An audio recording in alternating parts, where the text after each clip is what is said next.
তুমি অহা বাটেৰ গোলাপ ফুলে তাতে ৰ'দৰ পোহৰ হৈ মৰমেৰ দালি আনে যিমান চালেও তোমাক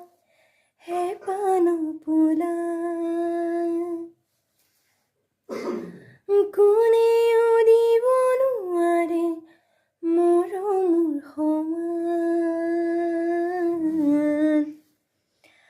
তোমাৰ বাদে দেহা নাই আন কাৰো প্ৰেমৰ অধিকাৰ